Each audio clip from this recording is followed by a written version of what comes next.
Rolex makes more than 1 million watches every year, and you still can't walk into a store and buy the one you want.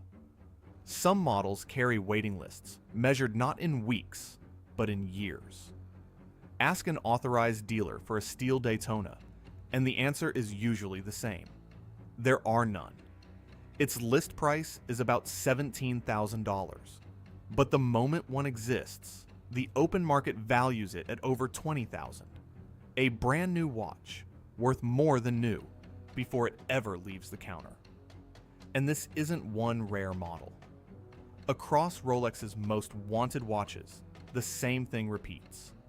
The harder one is to get, the more it's worth the second it's yours. So here's the question this video answers. How does a company that makes over 1 million of something keep it this hard to get? On purpose. Because the watch was never really the business.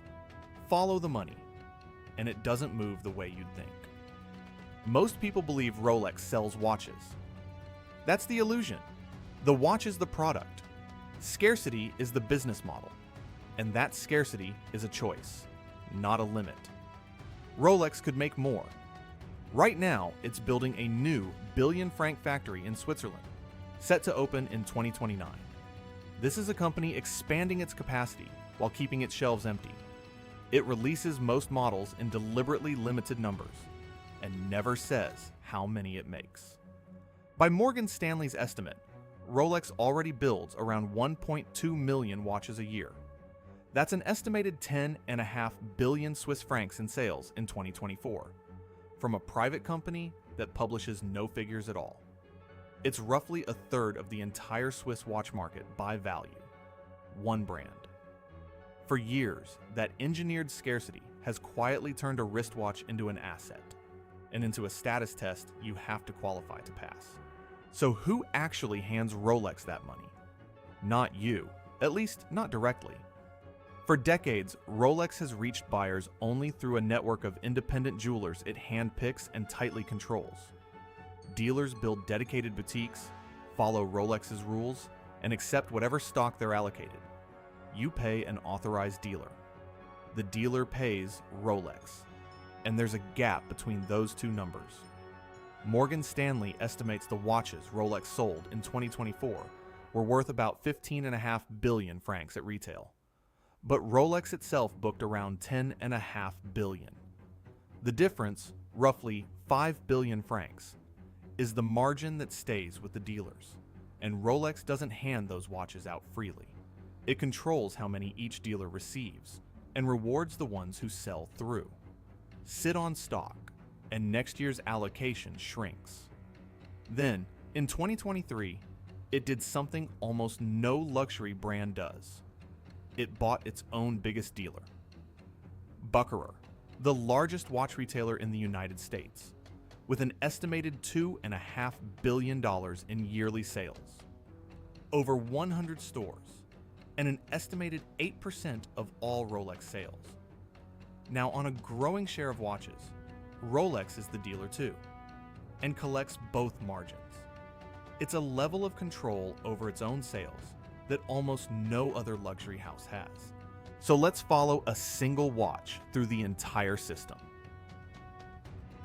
Picture one steel Rolex, priced at 15,000 francs on the boutique shelf. You pay the dealer 15,000. Working from Morgan Stanley's figures, about a third of that, roughly 4,800 francs, stays with the dealer as retail margin. The other 2/3, around 10,000, flows back to Rolex, and Rolex's cost to actually build the watch is only a fraction of that. Luxury watchmakers run gross margins well above 60%. The steel and the movement cost far less than the price on the tag. So most of that 10,000 is profit. And where does the profit go? Not to shareholders. Rolex doesn't have any. It flows up to a single owner, the Hans Wilsdorf Foundation, a Swiss charitable trust created by Rolex's founder in 1945, which today owns 100% of the company. But here's the part the diagram exposes. That same watch, the moment you own it, can resell for more than you just paid. And of that premium, the thousands above retail, Rolex, for most of its history, collected nothing. The resale market runs entirely on Rolex's scarcity, yet the money never touched Rolex. Every resale was profit for someone who wasn't Rolex. That changed in 2022, when it launched its own certified pre-owned program, and finally started taking a cut of the resale too. In its first years, that business is already estimated at around $600 million. In other words, Rolex found a way to sell the same watch a second time. Now you can see where the profit actually lives. It isn't in assembling watches. It's in what scarcity does to a price. Rolex, Patek Philippe, Audemars Piguet, and Richard Mille, the four privately owned giants, capture an estimated 76% of the entire Swiss watch industry's profit, according to Morgan Stanley and LuxeConsult, at an aggregate operating margin near 33%. Rolex is about a third of the market by sales, but a far larger share of the profit. By value, it sells more than the next three biggest Swiss brands combined, and scarcity is what defends that margin. In 2024, Rolex actually built fewer watches than the year before. Yet, its sales still rose around 5%, because it raised prices and sold a richer mix.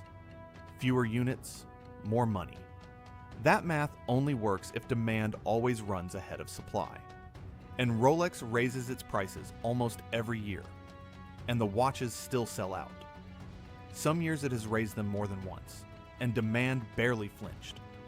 Each increase widens the gap between what a Rolex costs to build and what it commands. So how defensible is this machine? The waiting list is not a failure. It is the moat. A years-long queue signals status, feeds the resale premium, and makes the next buyer want the watch even more. The secondary market is proof of demand, printed in public every single day. And access itself has become a reward. To even join the line for the scarcest models, buyers often need a history of past purchases with the dealer. Rolex alone accounts for an estimated $5.6 billion of pre-owned sales, more than a third of the entire used watch market. With certified pre-owned, Rolex now reaches into that market too, authenticating and reselling used watches itself, and pulling the resale trade inside its own walls. And the ownership structure guards all of it. With no shareholders, no activist investor can force Rolex to flood the market for a quick jump in revenue. It can starve its own supply for decades, if that's what keeps the watches precious. But there is a crack in the machine. This whole system runs on desire, and desire can cool. In 2024, as speculation faded, those resale premiums narrowed, and some models drifted back toward retail. Yet even then, the hardest steel sports models never fell back to earth. Their queues are still measured in years. The scarcity is manufactured. The hunger for it is not. And that's the one thing Rolex doesn't fully control. So, what is Rolex really? It is not a watchmaker struggling to keep up with demand. It's a scarcity engine, a company that makes over 1 million watches a year and makes every one of them feel like the last. Owned by a foundation answering to no one, it can play a game measured in centuries. It has done this for 80 years, and it's built to do it for 80 more. It gives an estimated 300 million francs a year to charity, and pours the rest back into protecting the machine. The empty shelf isn't a problem Rolex is trying to solve. The empty shelf is the product. So the next time a dealer tells you there's a waiting list, remember, that was the plan all along.